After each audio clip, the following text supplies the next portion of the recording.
The quiet panic. You guys have been asking me to share something personal for ages. And honestly, I've been putting this off because what I'm about to tell you sounds absolutely insane. But after what happened last week, I can't keep this to myself anymore. I need to get this out there, and maybe someone watching this has experienced something similar. 3 months ago, I started finding words written on my skin that I have absolutely no memory of writing. And before you ask, no, I don't sleepwalk. No, I don't have roommates playing pranks on me, and no, I'm not losing my mind, though I've definitely questioned that more than once. It started small. I woke up one Tuesday morning and noticed something scribbled on my left forearm in blue ink. At first glance, I thought it was just smudged pen marks from falling asleep at my desk the night before. But when I looked closer, I could make out actual words. The handwriting was mine, but the message made no sense to me whatsoever. The first message said, "Remember the lighthouse keeper's daughter." I stared at it for probably 10 minutes, racking my brain for any memory of writing those words. Nothing. I don't know any lighthouse keepers. I've never even been to a lighthouse. The whole thing felt like some weird dream bleeding into reality. I scrubbed it off and went about my day, convincing myself it was just one of those random things that happens when you're stressed and not sleeping well. College does that to you, right? Makes your brain do weird stuff. I figured I'd probably written it during some late-night study session and just forgot about it. But then it happened again. And again. Every few days I'd wake up with new words somewhere on my body, always in my handwriting, always in the same blue ink from the pen I keep on my nightstand, but never anything I remembered writing. The messages got stranger as time went on. The red door on Maple Street knows your name. Count backwards from the moment you forgot. She's been waiting in the mirror for 47 years. Each one more cryptic than the last, and each one written with the kind of careful precision that suggested I'd been fully awake when I wrote them. I started taking pictures of every message before washing them off. My phone gallery became this bizarre collection of skin graffiti that felt like clues to a mystery I couldn't solve. The handwriting analysis was definitely mine. The pen was definitely mine. But the memories of writing any of it were completely gone. My friends thought I was pranking them when I first mentioned it. My roommate Jake laughed and said I was probably just stressed about finals and doing weird stuff in my sleep. But Jake moved out 2 weeks later and the messages kept coming.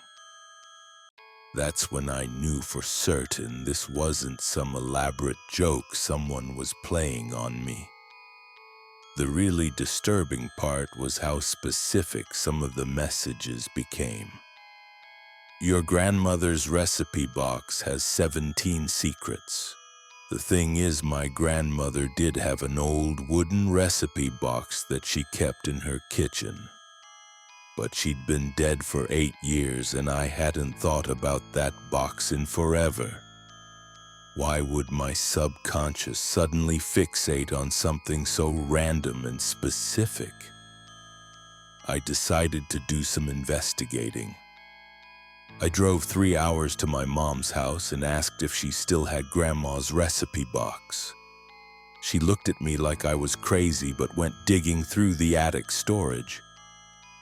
Sure enough, she found it buried under a pile of old Christmas decorations. We went through every recipe card, every folded piece of paper, every handwritten note stuck between the dividers. Most of it was exactly what you'd expect. chocolate chip cookie recipes, casserole instructions, grocery lists from the 1980s. But tucked behind the dessert section, we found something that made my blood run cold. 17 small pieces of paper, each one containing what looked like coordinates. Not addresses, not directions, but actual latitude and longitude numbers written in my grandmother's shaky handwriting. I'd never seen them before in my life, and my mom swore she had no idea they were there. That night, I woke up with a new message on my shoulder blade. The coordinates lead to where it all began.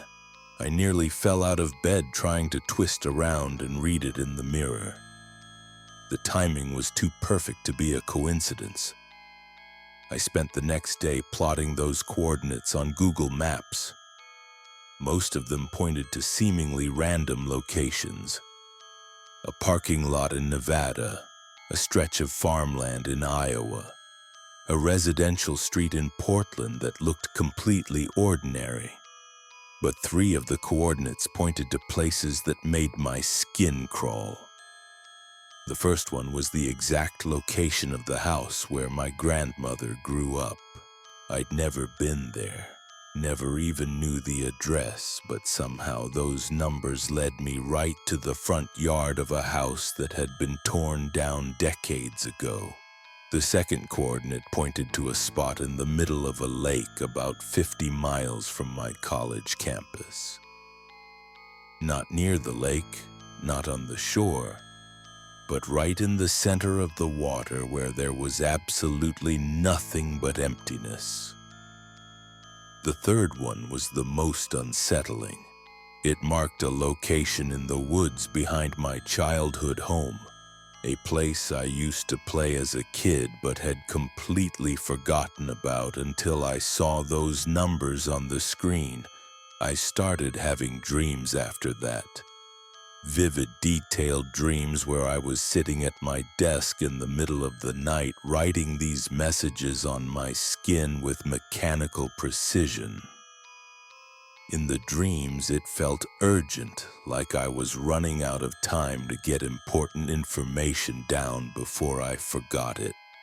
But even in the dreams, I couldn't understand what the information meant or why it was so important.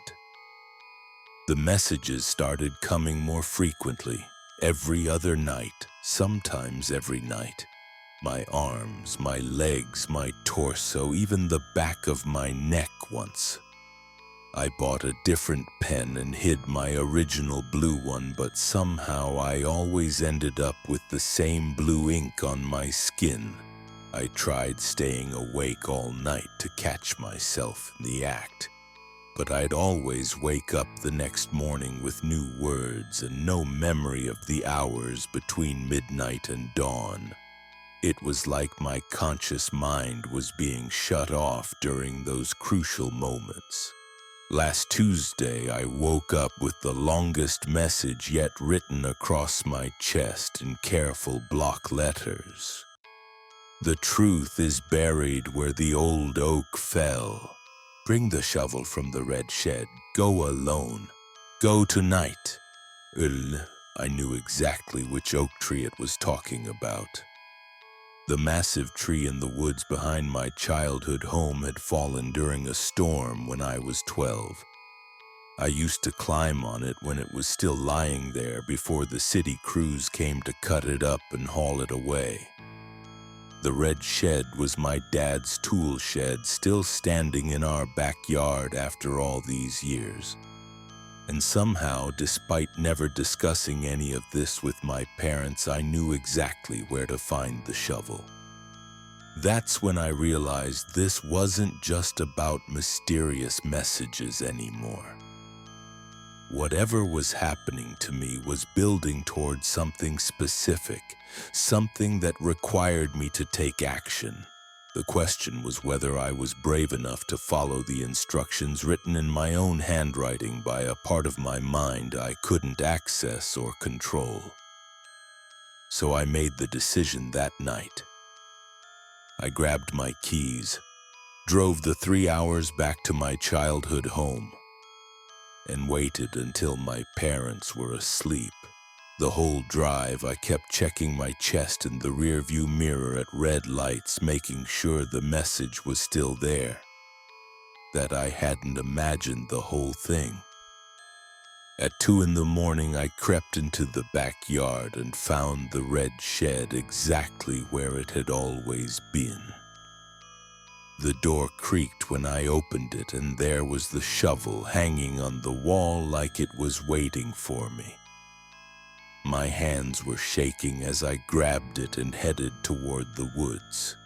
The fallen oak was harder to find in the darkness than I expected. I'd been away from this place for so long that the landscape felt foreign, even though I'd spent countless hours exploring these woods as a kid.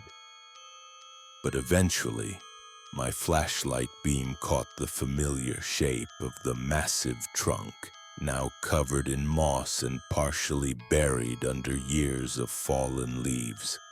I started digging at the base of the tree right where the root system used to be. The ground was softer than I expected, like someone had disturbed it before. After about 20 minutes of digging, my shovel hit something hard. Not a rock, but something smooth and rectangular. I cleared away the dirt and found a metal box, maybe the size of a shoebox, but heavier. It was old and rusted around the edges, but still intact. My heart was pounding as I pried it open with the edge of the shovel. Inside, I found a stack of photographs and a leather journal tied with string. The photos were all of me, but not recent ones. These were pictures of me as a child, playing in these exact woods, climbing on this exact fallen tree. But here's the thing that made my blood turn to ice. In every single photo, there was an older woman standing in the background watching me. The woman looked familiar, but I couldn't place her face. She wasn't anyone from my family, not a neighbor I remembered, not a teacher or family friend. But in every photo, she was there, always partially hidden behind trees or standing at the edge of the frame, always watching. I untied the journal with trembling fingers and opened it to the first page. The handwriting inside was my grandmother's, but the words made no sense. It was like a record of conversations, but only one side of each conversation was written down. Yes, I understand. The boy needs to know when he's ready. I'll make sure the messages get through somehow. The coordinates will guide him when the time comes. She's been waiting so long for someone to find her. Page after page of these one-sided conversations, all in my grandmother's handwriting, all referencing things I'd been writing on my skin without any memory of doing so. The final entry was dated just 2 days before my grandmother died 8 years ago. He's too young now, but someday he'll start receiving the messages. When he does, he'll know how to find this place. The lighthouse keeper's daughter has been waiting 47 years for someone to tell her story. She chose him. That's when it all clicked. The woman in the photographs, the mysterious messages, the coordinates, everything. I pulled out my phone and started searching for local news stories about lighthouse keepers. After scrolling through dozens of articles, I found what I was looking for.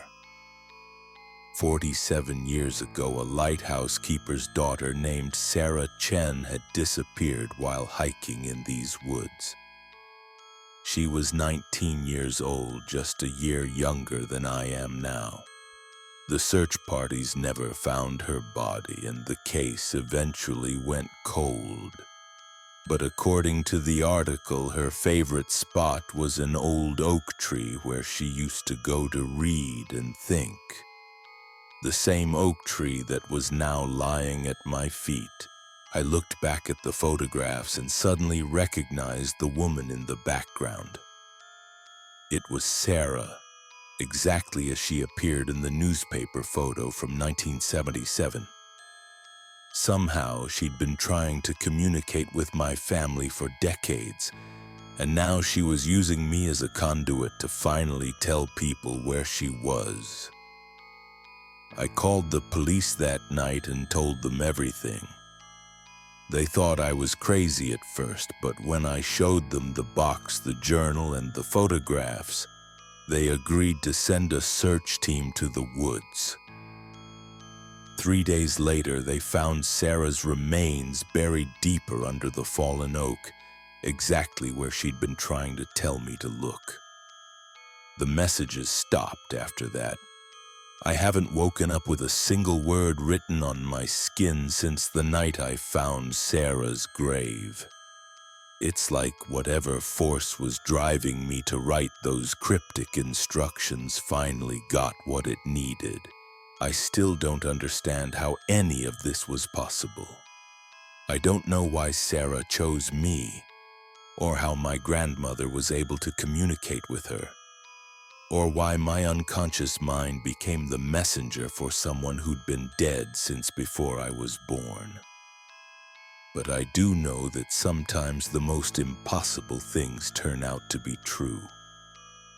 Sarah's family finally got closure after 47 years of not knowing what happened to her.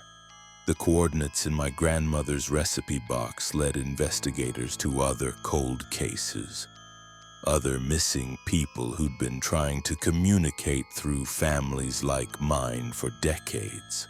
I've started keeping a pen and paper by my bed again, just in case. Because now I understand that sometimes we're chosen to be messengers for voices that can't speak for themselves, and if that ever happens to me again, I want to be ready to listen. If you're dealing with something similar, if you're finding messages you don't remember writing or experiencing things that seem impossible, don't ignore them.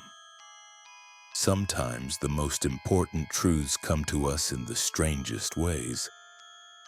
Sometimes the dead need our help to finally rest in peace.